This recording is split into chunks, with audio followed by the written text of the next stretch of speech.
वासुदेवपुर चंदेल पापा दिहले बारे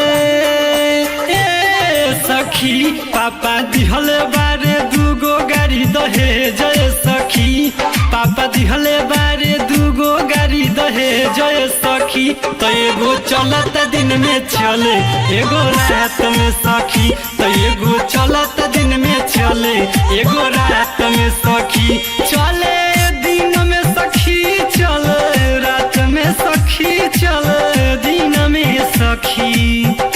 पापा दिहले बारे दूगो गड़ी दहेज सखी, तो एगो चलत दिन में चले एगो रात में सखी, तो एगो चलत दिन में चले एगो रात में सखी।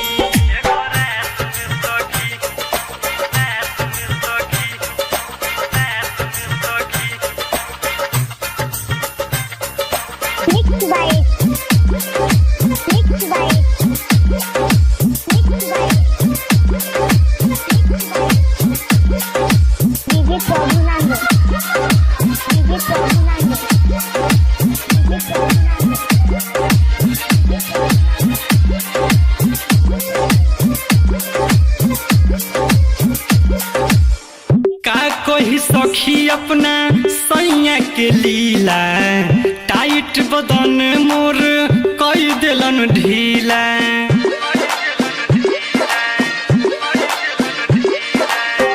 का कोई सखी अपना सैया के लीला, टाइट बदन हमर कई दिलन ढीला। का कोई सखी अपना सैया के लीला, टाइट बदन हमर कई दिलन ढीला।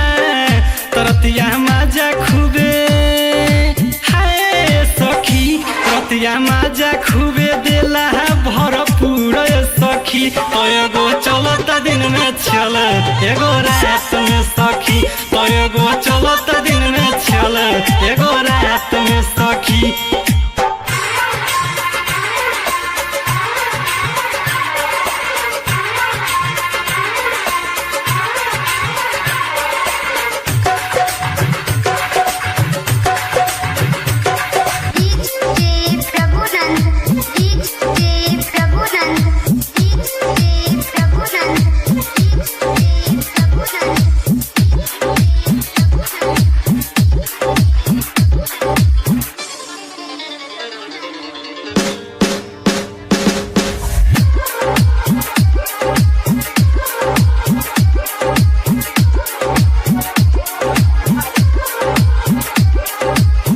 देवरा हमार सखी रहता फेरा में, पिया राजकुमार मजा लेता निया जोरा में।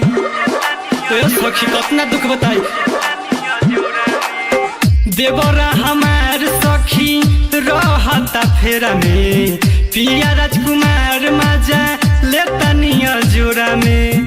देवरा हमार सखी रहता फेरा में, पिया राजकुमार मजा लेता निया जोरा में। तो राजा बाबू मिथुन, राजा बाबू मिथुन सुते चाहे कोरा में सखी। तो एगो चलत दिन में चले एगो रात में सखी, तो एगो चलत दिन में चले एगो रात में सखी। चले दिन में सखी चले रात में सखी, चले दिन में सखी। पापा दिहले बारे दूगो गड़ी दहेज सखी, तो एगो चलत दिन में चले एगो रात में सखी, तो एगो चलत दिन में चले एगो रात में सखी।